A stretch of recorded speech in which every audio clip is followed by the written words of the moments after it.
खान साहब जो हैं तर्जुमान दफ्तर ख़ारजा भी रहे हैं, अक़वाम मुत्तहिदा में जनीवा में पाकिस्तान के मुस्तकिल नुमाइंदा भी रहे हैं, चीन में पाकिस्तान के लिए सफारतकारी के फ़राइज़ अंजाम देते रहे हैं, अक़वाम मुत्तहिदा न्यूयॉर्क में भी पाकिस्तान के मुस्तकिल मंदूब रहे हैं, और रिटायरमेंट के बाद वो इंस्टीट्यूट ऑफ स्ट्रेटेजिक स्टडीज़ जो कि एक फ़ॉरेन ऑफिस का थिंक टैंक है उसके डायरेक्टर जनरल भी रहे हैं।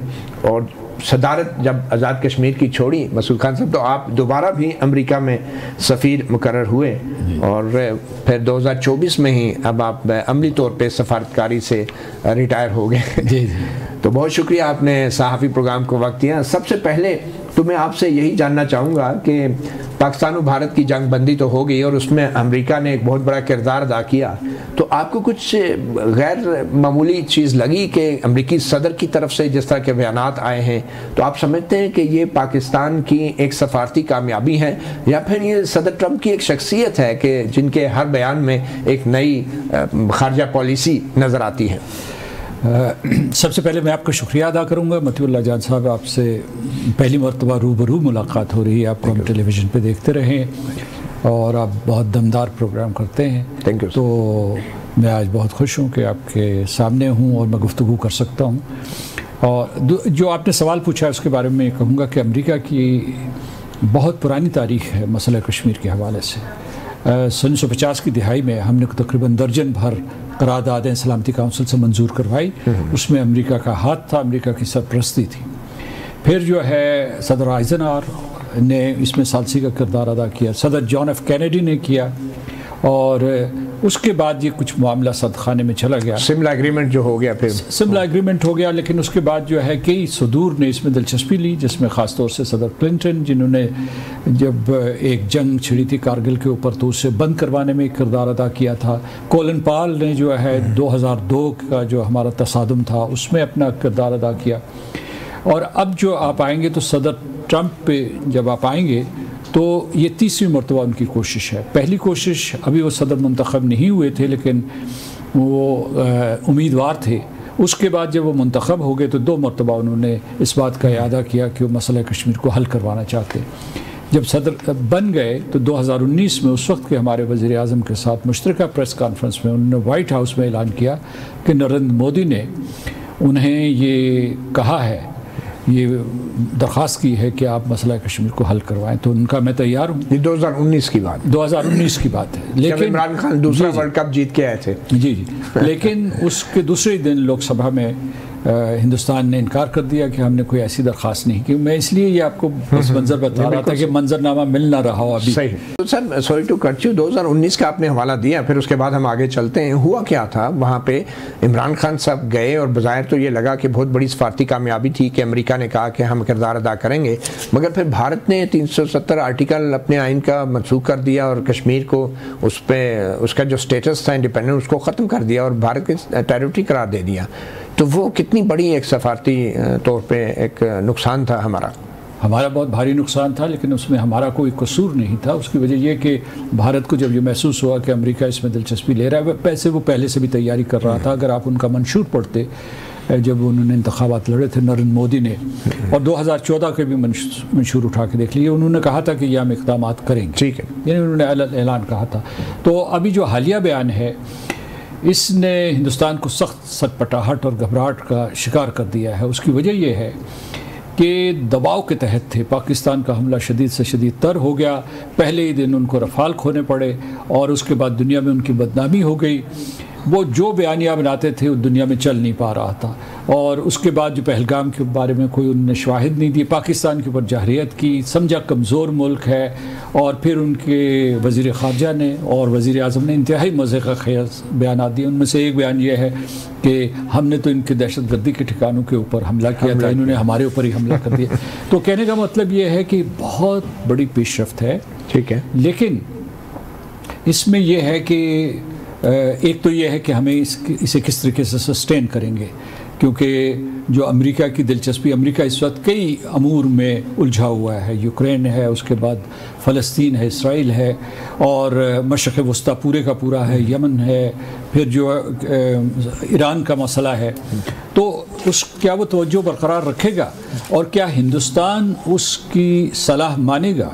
ये वो सवालात हैं, क्योंकि हिंदुस्तान ने अभी ही कदम पीछे हटाना शुरू कर दिए हैं, कोई वजाहतें करते फिर रहे हैं, क्योंकि नरेंद्र मोदी बुरे तरीके से बीजेपी में, राष्ट्रीय स्वयं सेवक संघ के अंदर और हिज़्ब इख्तिलाफ की तरफ से निशाना तनकीद बने। इस वक्त हमें कैसे कैपिटलाइज करना चाहिए? हुकूमत ने एक वफ्द तरतीब दिया है और ज़्यादातर वो हुक्मरान इत्तेहाद के सियासतदानों का वफ्द है जिसको बाहर अमेरिका में भेजा जा रहा है।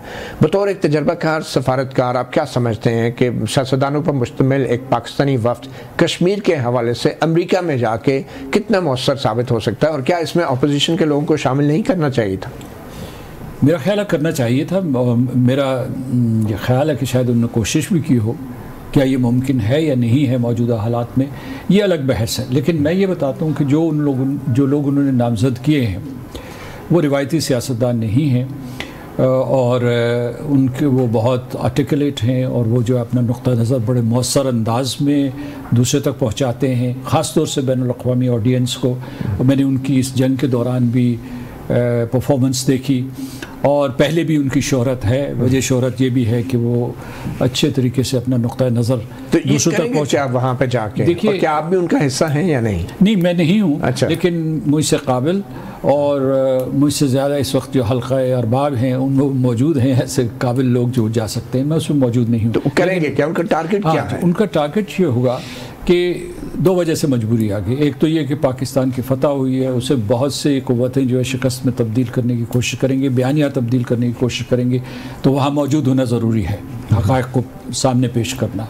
एडिटोरियल बोर्ड्स होते हैं न्यूज़पेपर्स के, उसके बाद जो है आप दफ्तर, क्योंकि भारत की तरफ से भी कोई वफ़द जा रहे हैं। उसी में मैं कह रहा था कि भारत जो है, भारत ने जो वफूद भेजे हैं ये पहली मरतबा इस वसी पैमाने पर भेज रहा है। इसका मतलब ये है कि उससे ये खौफ है कि उसकी बात सुनी नहीं गई, उसे मतलब वो यकीन है कि उनकी बात सुनी नहीं गई, उन्हें शिकस्त हुई, उसे उन्होंने फतह में तब्दील करना शुरू कर दिया। लेकिन उनका नुक्ता नज़र, तो उन्होंने जो वफूद भेजे हैं वो हर जगह पाकिस्तान के ख़िलाफ़ हर्जा सराई करेंगे, बयानी को तोड़ मरोड़ के पेश करने की कोशिश करेंगे। उनका जो चला हुआ कारतूस है, जो पाकिस्तान को दहशतगर्द साबित करने की कोशिश करें, उसको दोबारा से जो है चलाने की कोशिश करेंगे।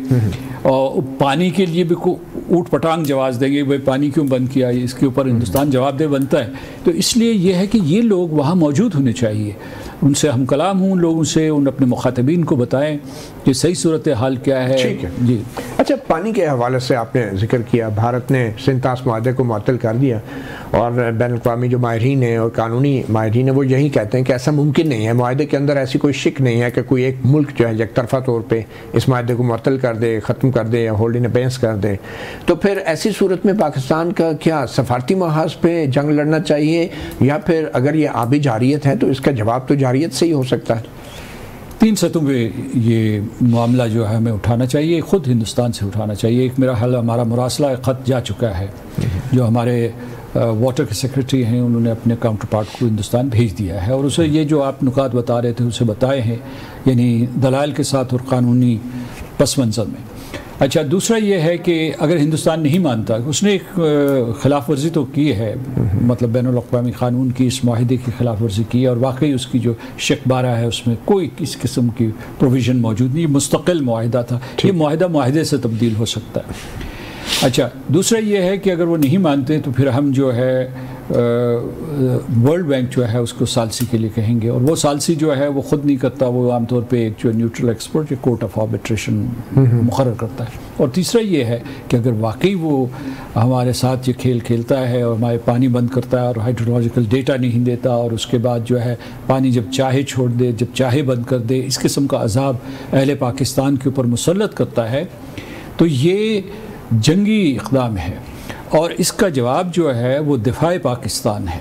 ये मैं आपको बता दूं। तो ये दिफाई पाकिस्तान तीसरी तरजीह क्यों है, पहली क्यों नहीं? मैं बता रहा हूँ। तो उसके लिए इससे पहले कि जवाबी हमला किया जाए इसके ऊपर, और वो भी किनेटिक हमला किया जाए, उससे पहले ये जो हमने चैनल्स हैं इनको एग्जॉस्ट करते हैं। 2 और चैनल्स मौजूद आप हैं। कह रहे हैं कि फौरी तौर पे हमला नहीं किया जा सकता। एक जो है एक सलामती काउंसिल मौजूद है, और वहाँ ये हम मुकदमा पेश कर सकते हैं कि इससे इस खित्ते की अमन और सलामती को और एक नई जंग छिड़ने का खतरा है, क्योंकि कई कौमें जो है पानियों के ऊपर लड़ी हैं, जो ट्रांस बाउंड्री वाटर्स होते देंगे आप आलमी बरादरी को? और मैं आखिरी भी बता दूं कि एक रास्ता जो है सलामती काउंसिल के साथ सलाह मशवरे के साथ आप आलमी अदालत में भी जा सकते हैं। वक्त का तयन जो है वो हुकूमत पाकिस्तान और जो यहाँ क्या कहते हैं मुख्तदर इदारे हैं वो अपने सलाह मशवरे से तय करेंगे।